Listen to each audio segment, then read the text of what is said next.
Imagine working for 40 years to build a legacy, only to watch it vanish in 40 months.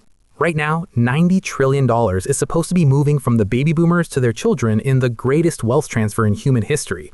But while Millennials and Gen Z are waiting for their inheritance, a shadow industry has emerged to make sure they never see a dime. From private equity firms buying up nursing homes to institutional death taxes that seize family homes, a massive silver economy is being engineered to extract every cent of boomer wealth before it hits the next generation's bank account. Is the Great Wealth Transfer a historic win for families, or a $90 trillion corporate heist? Today, we're looking at the math, the corporations, and the trap that might leave the average family with nothing. How can you protect yourself and your family from this? Let's dive in. We are currently witnessing a historic demographic milestone. Every single day in the United States, an average of 11,000 people celebrate their 65th birthday. Experts have dubbed this Peak 65, the largest surge of retirement-age Americans in history. By the year 2030, every single member of the baby boomer generation, about 73 million people, will be age 65 or older. This massive shift is often called the silver tsunami. While some find that term a bit offensive because it sounds like a natural disaster, there is no denying the wave is reshaping our entire world. This generation isn't just large, they are the most powerful economic force on the planet. People over the age of 50 are responsible for roughly half of all global spending in categories like health, housing, and transport. For years, headlines have told younger generations to just wait. The Great Wealth Transfer is projected to move between $68 trillion and $90 trillion from older generations to their heirs by 2044. This includes about $19 trillion held specifically in housing wealth. On paper, this looks like the biggest financial win in history for Gen X, Millennials, and Gen Z. But when you look closer at the sources, the numbers tell a different story. First, this wealth is incredibly concentrated. It is estimated that just 7% of U.S. households, those with at least $1 million in investable assets, will provide 68% of that transfer. In fact, the wealthiest 1% of households are expected to pass down $42 trillion of all that wealth. For the bottom 50% of boomers and the silent generation, the total projected transfer is only about $6 trillion. While that still sounds like a lot, that $6 trillion is standing directly in the path of a massive, hungry industry, the end-of-life corporate complex.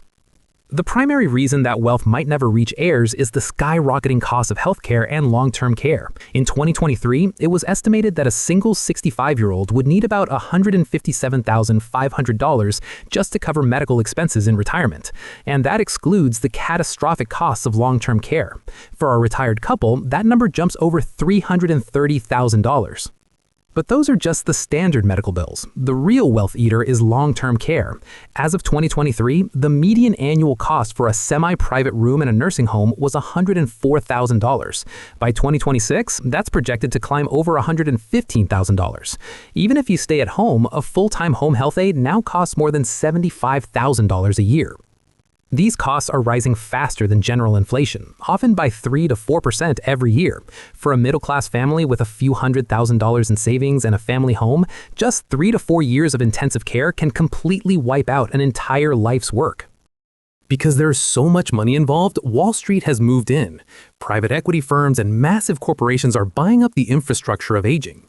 Take the hospice and home health industries. These sectors are seen as recession-proof because people will always need end-of-life care regardless of what the stock market is doing. Companies like Maxim Healthcare Services and CenterWell Home Health are now billion-dollar entities. Massive players like United Health Group's Optum have spent billions to acquire home care leaders like Amedisys and LHC Group. But the real concern is the shift toward private equity ownership. Between 2019 and 2024, hundreds of nursing homes changed hands, with a huge portion being bought by private equity. The sources show a troubling trend. When private equity takes over, they often move to a leaner operating model to maximize profits for investors. In Florida, PE-owned facilities reduced direct care staffing by about 33 minutes per resident per day, a 13% drop. This has been linked to poorer care. One study showed that the number of one-star, lowest-rated facilities doubled after private equity took over. This is the corporate heist mentioned in some recent economic analyses. The money that families intended to pass down is being extracted to support high investor returns, while in many cases, the quality of care for the seniors actually declines. For most American families, the house is the gold mine. Baby boomers currently hold 40% of all real estate wealth in the US. The plan for many heirs is to inherit that equity to help them finally buy their own homes. However, the silver tsunami is creating a housing lock-in. About 78% of older homeowners say they want to age in place, staying in their big family homes rather than downsizing. Many are staying because they have incredibly low mortgage rates they don't want to give up. This keeps housing supply low and prices high for everyone else. But eventually, the house often has to be sold, not to give the kids an inheritance, but to pay the end-of-life corporations. When the cost of a nursing home hits $115,000 a year, the only way most families can pay is by selling the home. In this scenario, the wealth transfer goes from the family directly to the corporate care provider. Furthermore, institutional investors like Fortress Investment Group are buying up large retirement rental communities, moving the model from one where seniors own their homes to one where they pay rent to a corporate landlord until they pass away. What happens if you run out of money? Most people then turn to Medicaid. To qualify for Medicaid to cover a nursing home, you generally have to spend down your assets until you have almost nothing left, often as little as $2,000. But there's a catch that many families don't realize until it's too late: the Medicaid Estate Recovery Program, or MERP.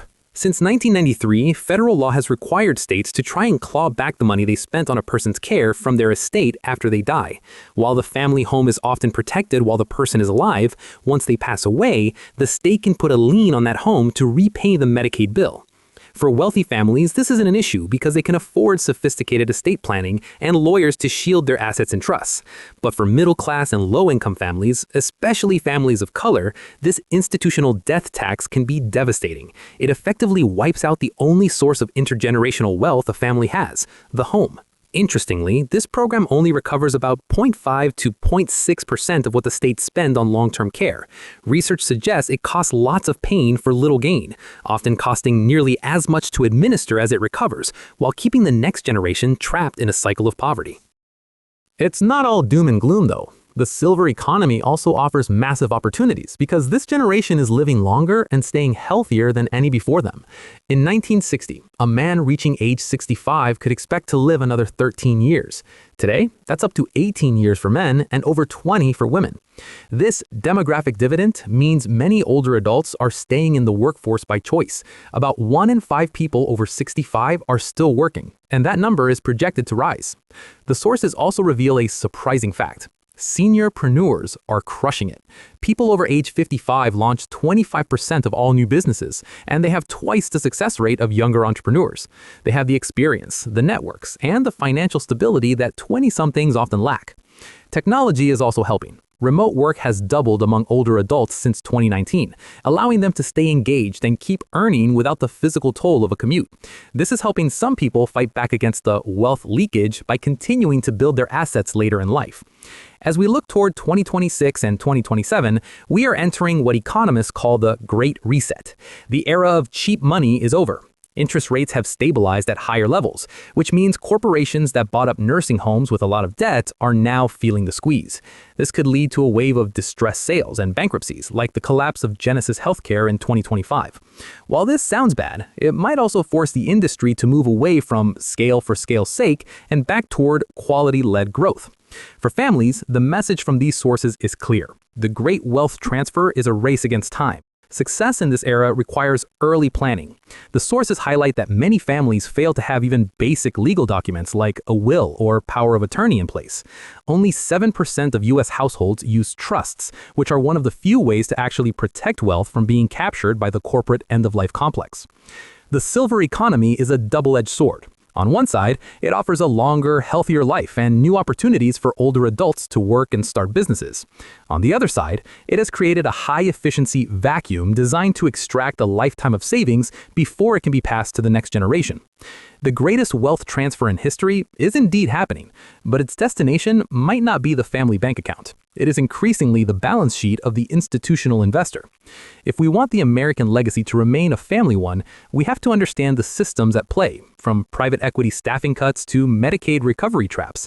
The silver tsunami doesn't have to be a disaster, but it is a force that will require every bit of our attention to navigate. Thanks for watching. If you found these insights helpful, make sure to press like and subscribe. See you in the next one.